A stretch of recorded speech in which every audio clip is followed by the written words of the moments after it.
Добрый день, уважаемые коллеги! Рада приветствовать вас в пресс-центре Казанского международного фестиваля мусульманского кино.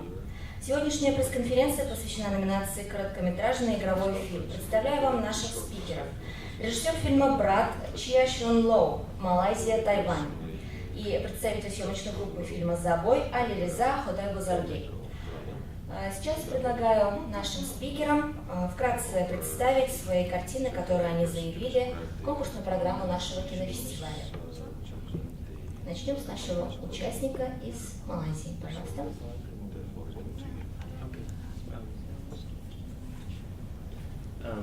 Hello to everyone, and nice to be here, and nice to meet you all. And Abang was the Malay language that's the meaning of brothers in Malay, and the film is about a family with two different ethical of brothers that is living out together, but they're having a little conflicts and going through some hardship and gathering back together. Yes, and the film is, I'm trying to express the film like an image of Malaysia nowadays, because races, there's three major races in Malaysia, and we're kind of like having a little hardships to communicate with the others. So that's why I'm making this film, just to remind all the Malaysians and remind of me, myself, that we are actually brothers no matter where we came from, and we should be always stick together and love each other. Yes. Доброе утро. Очень рад здесь быть, присутствовать на фестивале. Слово «лабам» из малайского языка переводится как «братья». В Малайзии есть некие отличительные этнические конфликты, через которых людям, которые живут в Малайзии, приходится проходить. И в данном фильме я бы хотел представить, как живут люди в Малайзии и как они проходят эти трудности в сегодняшней Малайзии. В Малайзии на сегодняшний день присутствуют три расы, и у них есть конфликты и недопонимание в коммуникации. Я бы хотел за этим фильмом напомнить, что все люди братья, и что мы должны любить друг друга и жить в гармонии.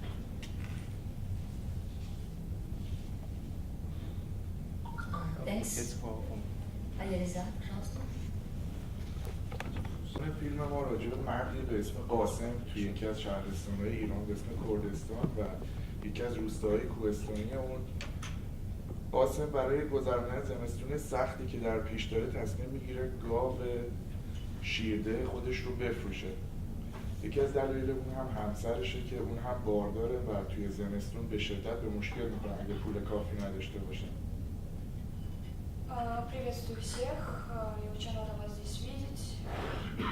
Итог нашей истории, о чем я бы хотела вам рассказать, это об одном мужчине, которого зовут Касем, живущий в одних из дальних деревень Курдистана в Иране. И что зимой ему приходится продать свою корову из-за того, что его жена беременна, и они вынуждены сделать такой шаг. و قاسم یه پسری داره که به بیماری سندروم دان مبتلاست به اسم فریاد. این پسر با تصمیم پدرش برای فروختن گاو مخالفه و برخلاف تصمیم خانواده تصمیم میگیره که گاوشون رو فراری بده و بعد از فرار کردن این گاو داستانهایی برای شخصیت اصلی فیلممون که قاسم پیش میاد. И когда наш Касем хотел продать свою корову, у него есть сын с тяжелой болезнью, который против этого дела, и он всячески папу уговаривает, чтобы он не сделал это, и он приходит к такому выводу, чтобы избежать вместе с коровой. Спасибо. Коллеги, к нам присоединилась еще один наш День. Меня зовут Фарида,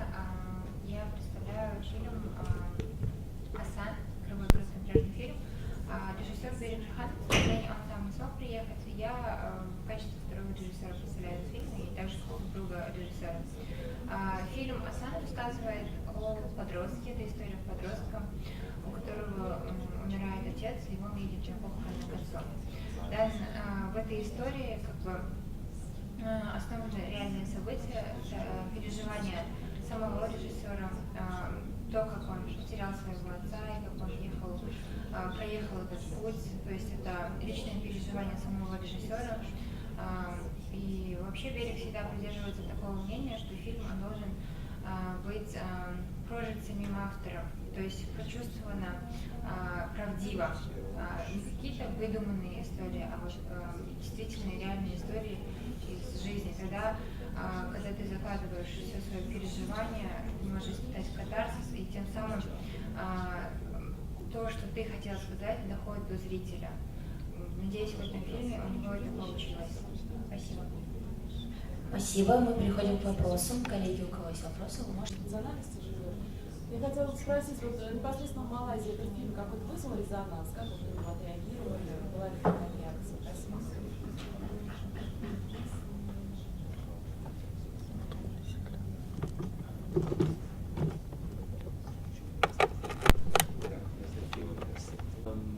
The film is actually quite a sensitive topic in Malaysia because the racial issues that is happening in Malaysia is a long-established issue there. But the Chinese there was faced with some truth, some incidents like Malays are killing the Chinese, and we're kind of like not communicating with the other races in Malaysia now, and this topic cannot be shown easily in Malaysia, and it must be shown underground because that's why my film hasn't been selected by any film festival in Malaysia, and I'm trying to working on it to show it to audience in Malaysia, and I believe that racial issue is quite like a global issues now happening all over the world, and I will start from some international film festival like in Kazan, and I've been to India, I've been to Busan. I will try to show as many countries as I would like to. Yes. Спасибо. На самом деле данная тема является очень щепетильной для Малайзии, поскольку вопросы расового происхождения уже обосновались в Малайзии очень давно. На самом деле китайцам отношение в Малайзии не очень простое, и мы сталкиваемся со многими трудностями. Малайцы могут спокойно убивать китайцев, и им за это ничего не будет. То есть мы не можем общаться напрямую с малайзийцами, поэтому данный фильм не может быть показан в Малайзии, его не воспримут, и ни один фестиваль в Малайзии не выбрал, не выберет этот фильм. Поэтому это глобальная тема, которую бы я хотел показать в Малайзии и малайцам. Но я думаю, что я решил начать с международных фестивалей, таких как Казань. В прошлом году фильм был показан в Индии, также участвовал на фестивале в Бусане. In Malaysia, every races seem to have living in peace by the surface of it, but actually there's still a little misunderstanding between each races, and we're trying to going through it. And the Malaysian government doesn't treat the other races equally, and that's why I'm protesting it by a form of art, by filmmaking, and I hope that one day Malaysia will grow better, to become a better country, to treat every races equally. And I want to share a fact about Malaysia that only Malays in Malaysia can be the president of Malaysia, and Chinese and Indian isn't allowed to be the president of Malaysia. Yeah, and we need to fight for the equal. Yes. Хочется добавить, что на сегодняшний день на поверхности можно подумать, что в Малайзии все расы живут в мире, но на самом деле здесь очень много недопонимания, и мы пытаемся пройти через это испытание. Я выражаю свой протест в форме искусства, в форме фильма, поскольку правительство Малайзии не относится одинаково ко всем расам, которые живут в Малайзии. И я хочу, чтобы в один день в Малайзии все изменилось к лучшему, что правительство начнет относиться к разным расам одинаково. И вот этим фильмом я хотел поделиться фактом, что малайзийское правительство будет относиться не только к малайцам, но и другим расам одинаково хорошо. Спасибо. Еще вопрос? Режиссер Король тоже хотел, может быть, совершенно блестяще раскрыть. Спасибо вам за эту картину. И такой вопрос, почему все-таки вот вы выбрали именно эту тему? Почему?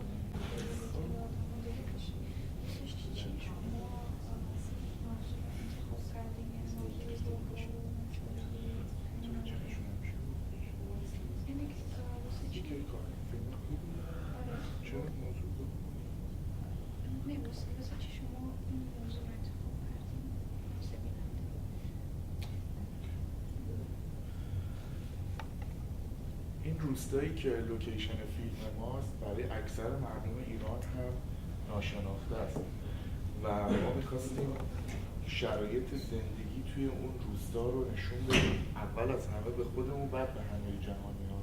و بعد قصه فیلم ما راجع به زندگیه.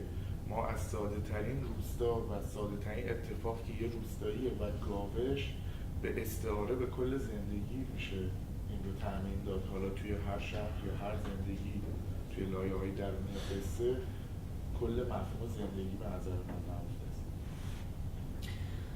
Я выбрал такую тему, потому что я хотела показать иранскому народу и всему миру, что как проходит жизнь в дальних деревнях, потому что люди, которые живут в Иране, в больших городах, они не имеют представления, как приходится людям выживать в деревнях и какой образ жизни они там проживают. И этим я бы хотела показать, как жизнь может быть тяжелым для людей в деревнях. И моя картина — это о жизни простых людей, которую я бы хотела показать зрителям и всему миру.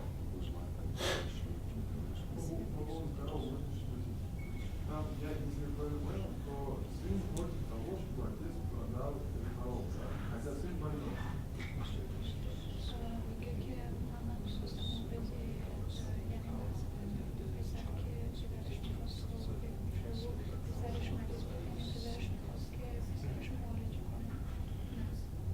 سندروم دان یک بیماری ذهنی و عقب افتادگیه که متاسفانه تا به امروز درمانی برای اون وجود نداره. صرفا اون پسر برای عقب افتادگیش نتونست پدرش رو درک کنه. در واقع انگیزه اصلی پدر برای فروختن گاو خانوم یا همسرش بود که حامله است، ولی اون پسر به خاطر عقب افتادگی ذهنی و عدم توانایی ذهنیش شرایط رو نتونست درک بکنه و در ضد پدرش کار کرد که اون گاو رو فراری داد. اونم نیت بدی نداشت، صرفا خب دوست نداشت اون گاو کشته بشه چون گاو مورد علاقه اون پسر بود. Дело не в том, что его папа хотел вылечить, дело было в том, что мальчик болел неизлечимой болезнью умственной отсталости, синдром Дауна, и его отец хотел продать корову, чтобы обеспечить жену, так как она была беременной. А так как ребенок был умственно отсталым, он не понимал, в чем дело, он без добрых побуждений хотел сбежать вместе с коровой, чтобы спасти ее. Спасибо. Коллеги, еще вопросы? Да, пожалуйста, Алексей. Скажите, пожалуйста, вот среди кинематографистов каждой из этих представленных вами стран Что более популярно, короткометражные фильмы или полнометражные? Это первый вопрос. И второй, не предвидите ли вы вообще изменений стандарта вот в связи с тем, что ускоряются темпы сегодня жизни, что изменятся стандарты полнометражных фильмов и короткометражных по времени? Спасибо.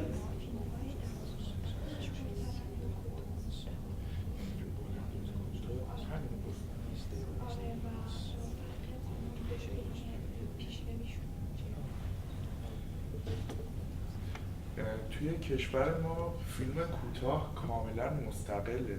من این رو از طرف دوتا کارگردانمون باید بگم که این دوتا جوون و رفیق من برای ساختن این فیلم از بانک وام گرفتن و همچنان در حال بازپرداخت اونن، در حالی که توی ایران به فیلم‌های بلند اکثرا کمک مالی میشه و فیلم‌های کوتاه رو علاقه‌مندان به سینما بیشتر با هزینه‌های شخصی خودشون ریسک میکنن و میسازن و ممکنه که هیچ بازگشت مالی نداشته باشه یا مثل این فیلم شانسش رو داشته باشه که توی 30 تا جشنواره بین‌المللی حضور داشته باشه و بازگشت داشته باشه. ولی فیلم کوتاه تو ایران کاملا مستقله، یعنی میشه نگفت کاملا، اکثرا 95% مواقع مستقله و این فیلم اصلا سفارشی نیست و میگم کاملا مستقل از علاقه‌های اسلام. В нашей стране короткометражные фильмы, к большому сожалению, обеспечиваются только самим филммейкером, то есть киносоздателем. И в 95% случаев, то есть бюджет выделяется им самим, они снимают фильм, и даже в том случае, если фильм не выиграет никакие призы, то есть у них не будет обратной связи, и они не получат деньги. Что касается полнометражных фильмов, для них выделяется бюджет со стороны государства, и то есть вот они находятся на более высоком уровне. И вот нашему фильму повезло, что он смог участвовать в 30 фестивалях страны и мира. Можно я тоже отвечу на этот вопрос? Что касается нашей страны, Казахстана, у нас, в отличие от вас, да, есть хорошая возможность, что государство финансирует короткометражные фильмы. То есть у нас есть продукт-фильм, и оно дает возможность снять короткометражные фильмы стартаперам, то есть начинающим режиссерам. Но, конечно, не у всех есть возможность получить, да? Как бы, нет, у всех есть возможность, но не все получают это. И вот этот вот фильм сам как раз таки выиграл в сценарном конкурсе и смог получить финансирование от Казахфильма. Поэтому вот в начале фильма идет шаг от Казахфильма. Вот, и вот такая вот есть возможность для государства. Но, конечно, не все сидят и ждут, да, когда же дадут деньги снять, поэтому мы в основном снимаем на свои деньги также. Но как бы короткометражное кино — это же возможность начать что-то снимать, а потом в дальнейшем, конечно, все же хотят все-таки попасть в большое кино, снимать полнометражные фильмы. Вот, поэтому есть много режиссеров, которые хотят все-таки заниматься творчеством, снимать, то есть не делать заказные фильмы, где от тебя требуют каких-то рамок, да, вот, ограничений, хотят делать то, что они хотят, полное творчество, да, свое выявить. Они начинают тоже собирать деньги, собирать команду, которая готова бесплатно работать, да, помогать друг другу. Партизанское кино, вот у нас есть такое движение, они вот сами, получается, снимают на свои деньги, вот, а потом получается, они делают авторское кино, которое участвует в кинофестивалях. А что касается коммерческого кино, то да, это все выделяется средства на это и делается, ну, это получается уже заказное кино. Если делать авторское, то на свои деньги. Прямо движение такое партизанское? Да, у нас есть режиссеры, которые прям вот так вот снимают, они называются партизанское кино у них, вот, и на многих международных кинофестивалях участвуют также и здесь картины выставляют. Спасибо вам за вопрос. In Taiwan, because I was born and raised in Malaysia, but I study film and TV in Taiwan, and I'm currently working in Taiwan. And sadly to say that in Malaysia, actually, we only have major kind of blockbuster movie and commercial movies around in Malaysia, because artistic movie in Malaysia won't be selling any money, and the cinema there won't be showing all those films, all those artistic films. And the filmmaking in Malaysia was influenced by the filmmaking in Hong Kong in the early time, and our form of art is not actually changing during the years, because there's no one that is powerful enough to change the industry in Malaysia.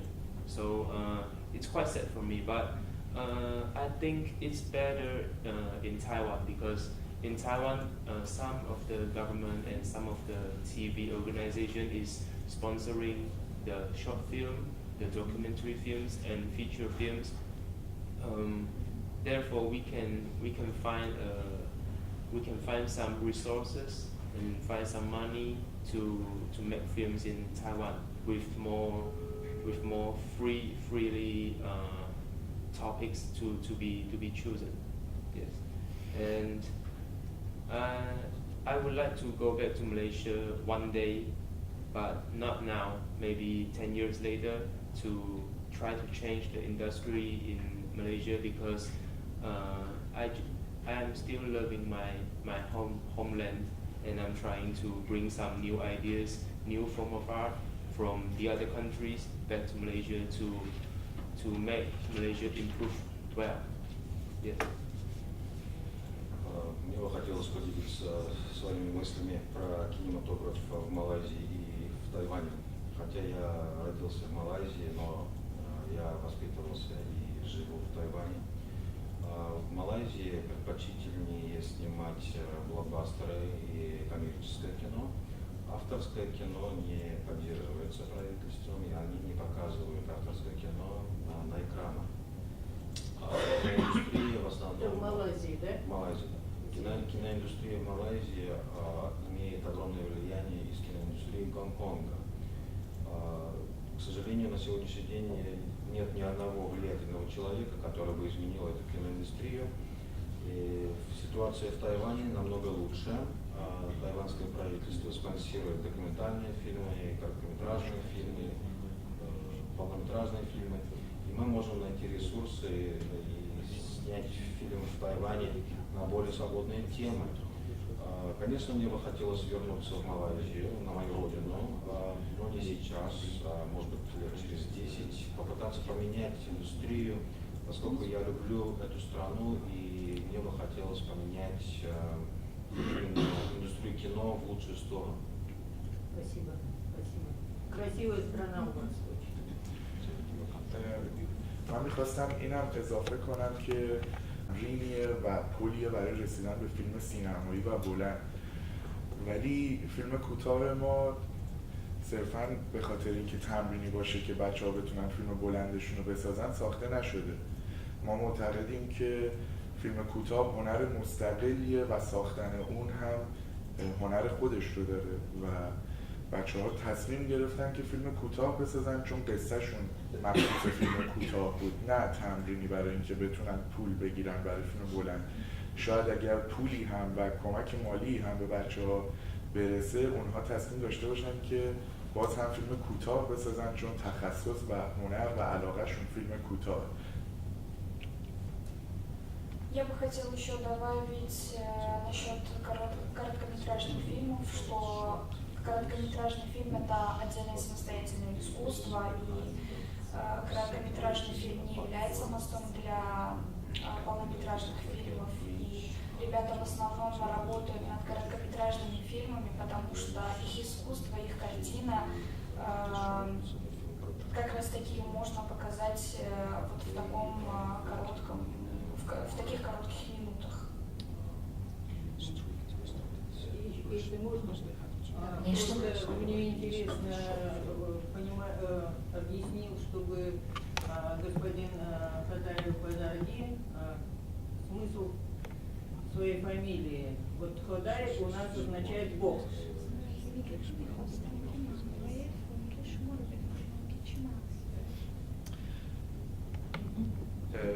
خدایی یعنی هدایت کردن از ریشه هدایت میاد leadership maybe I don't know. Направление означает направление. Направленный. Спасибо. Извините. Спасибо, коллеги. Есть еще вопросы? Да, конечно. Не говорите, тоже вопрос, вот если вернуться к фильмам, Ну, допустим, я слушаю ребят, да, участников, у них очень интересные темы, но они вот говорят, что они хотят что-то изменить, да, вот они хотят рассказать там какие-то политические события, что-то еще, да. У Берика, допустим, у него нет такого, что он хочет что-то изменить, что-то поменять, вот это вот неправильно, или вот как-то так, да? Ну, как бы у каждого режиссера есть же своя позиция, то, что он хочет сказать этим фильмом. А у Берика это было, получается, у него было состояние, так он больше за душевное состояние героя, то есть раскрыть героя, то есть взять определенного героя и в течение фильма короткого метра, в принципе, это же небольшой период времени, да, минут 20-30, да, за это время попробовать раскрыть этого героя, передать зрителю душевное состояние этого человека. И в данном фильме он заложил свои внутренние переживания. Вообще же говорят же всегда, что все режиссеры, когда снимают фильмы, они снимают о себе. Также было и с Тарковским, да, было то, что он закладывал туда все свои внутренние переживания, и поэтому, наверное, это все получил отклик, да, у зрителей. Также было у Бергмана, и у нас в казахском кинематографе есть Дарижан Амирбаев, наш наставник. У него тоже все его фильмы это как будто о нем, то есть его личные переживания. И мы тоже, когда делаем, я тоже режиссер, и мы тоже, когда делаем фильмы, мы стараемся вложить туда свои переживания, внутренние состояния. И в этом фильме, получается, Берик потерял отца, и он ехал на похороны к своему отцу, у него была обида к нему, то, что он бросил когда-то свою семью, ушел из семьи, и у него какой-то вот холод, да, там есть момент, когда мама говорит, плачь, там твои родственники должны увидеть то, что ты плачешь, он говорит, а что, почему я должен плакать, нельзя желаем, на казахском говорит, вот, и, ну, в итоге, все равно, когда он видит лицо отца умершего, уже он понимает, что все, уже он ушел из жизни, он вспоминает моменты трепетные, да, такие, когда они были счастливы с отцом. И в итоге он прощает своего отца. То есть нет такого, что он говорит, я простил его или еще что-то. Да? Там просто есть один кадр, когда он освобождается, финальный кадр, и как будто вот свобода, он освободился, он отпустил обиду. Вот, просто Берик хотел передать там состояние героя, рассказать в фильме то, что вот герой простил своего отца. Ну вот об этом коротко сказать в фильме. Спасибо. Спасибо. Коллеги, еще вопросы? У меня есть такой вопрос к участникам. Фариза, конечно, мы от вас получили очень много лестных слов в наш адрес. Хотелось бы у других наших спикеров узнать, вообще, знали ли они до этого о Казанском кинофестивале, и вот уже приехав сюда, став непосредственно участником, как они оценивают Казанский кинофестиваль в фестивальной арене мира в целом? Before coming to Kazan Film Festival, I was trying to go to some major festival around the world. It's like Cannes Film Festival and Berliner Film Festival. That is like the top festival of all the world, and the festival is too professional for me to be selected in the festival. So after that, after knowing that I'm not selected for the mentioned festival, I try to approach to as many festivals as I can, because I wanted to show my film everywhere around the world. I would like the film to be shown to as many audience as it can. До того, как приехать в Казань, я пытался искать возможности показывать свой фильм на больших фестивалях, таких как Каннский, Берлиналь, которые находятся в топ-списках по всему миру. Но они являются для меня слишком профессиональными, и, естественно, меня туда не выбрали. После того, как мне отказали, я попытался найти подход ко всем остальным фестивалям, поскольку я хочу показать этот фильм всему миру, объяснить ситуацию в Малайзии всему миру и показать его зрителям, многочисленным зрителям, каким только я смогу это показать. Actually, I was selected in a film festival in Hong Kong named Global University Student Film Festival, and a film selector there saw my film and invited me to this festival, and I was very honored. That's why I found out Kazan Film Festival. Yes, thanks to Sergey. На самом деле мой фильм выбрали на фестиваль в Гонконге, который называется фестиваль глобального университета. Они увидели мой фильм и пригласили меня в Казань. И вот я в Казани. Спасибо Сергею.